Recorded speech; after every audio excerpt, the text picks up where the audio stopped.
Hi, my name is Samantha Zwillinger, and I'm going to be talking about Anne Petry. Anne Petry was born on October 12, 1911 in Connecticut.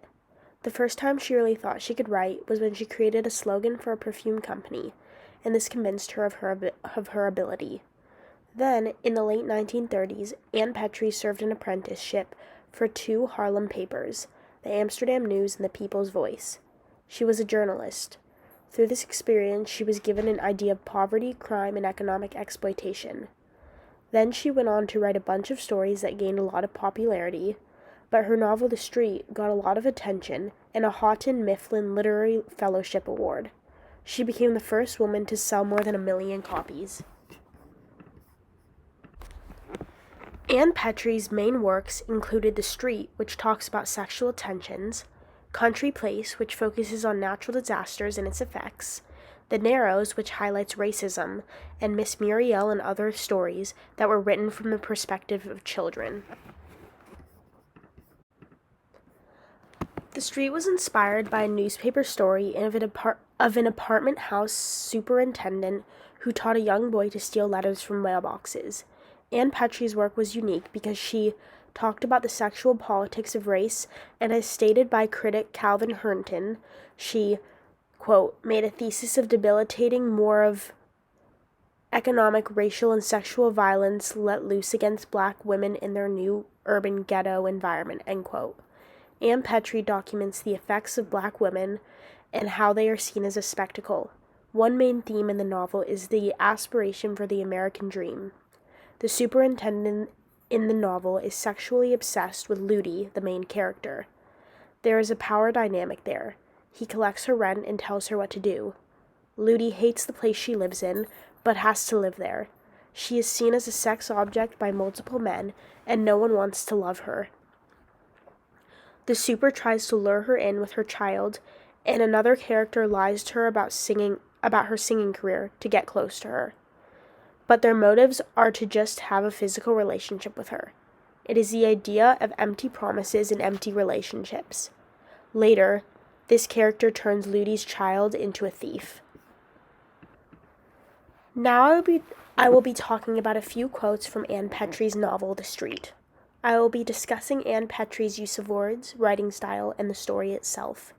The first quote is from the first chapter on page 168, which explains the wind and how, quote, it did everything it could to discourage the people walking along the street, end quote. This is a personification, and she does it a lot. It gives her writing a lot of personality.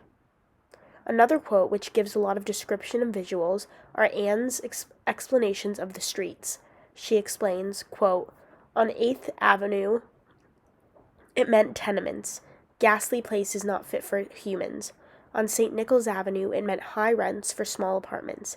And on 7th Avenue, it meant great big apartments where you had to take in roomers in order to pay the rent. This is a very, end quote. This is a very visual sentence, and it also explains the class structure through the housing. Finally, Anne's use of an anastrophe is really important.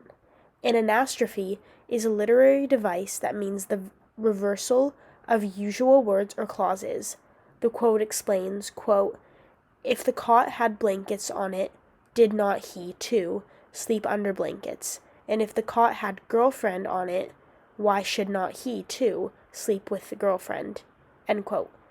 This quote is important because the flipping around of words twists the meaning and confuses the reader. There can be many different interpretations of what is being said, and it is unclear what the man's intentions are with the girl. Country Place is another one of Anne Petry's most famous novels.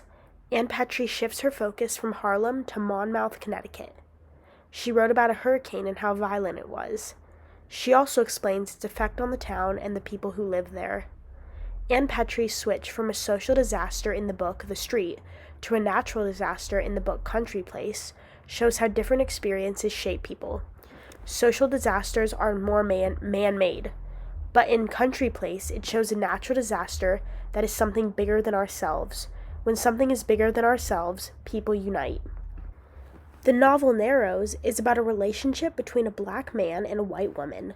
The man was lynched for a sexual violence that he did not do. At this time, black men were being accused a lot of this. Through Ann Petry's novels, readers are able to see many different perspectives of lives, and it teaches us about different cultures and things we do not know about and how we can relate to it. This novel, in particular, is about racism, and it really shows an in-depth story of something common that was going on a lot at the time. Miss Muriel and Other Stories is particularly interesting because it included 4 stories written from the perspective of kids. Some of the stories include Harriet Tubman, Conductor on the Underground Railway, and Tituba of Salem Village. Ann Petry describes this as, quote, experiments with the point of view of precocious, introspective child narrators, end quote. It is really interesting because it allows the reader to understand how children think and maybe implement their thinking in adult lives. There is a trusting quality in the children because of how innocent they are. They have not been ruined by stuff going on in society, or they have not been spoiled by society. It actually makes it easy for people to trust what they are thinking and saying. It might allow adults to look at things with a more clear mind and not everything in society that is going on. She talks about this skillful manipulation of the psychology of how the kids think or how audiences relate to it. So I hope you enjoyed my presentation on Ann Petry. She was a really interesting woman who created a lot of writing pieces that had great impacts on people and allowed readers to see different lives, places, and cultures that we might not have seen before. Thank you.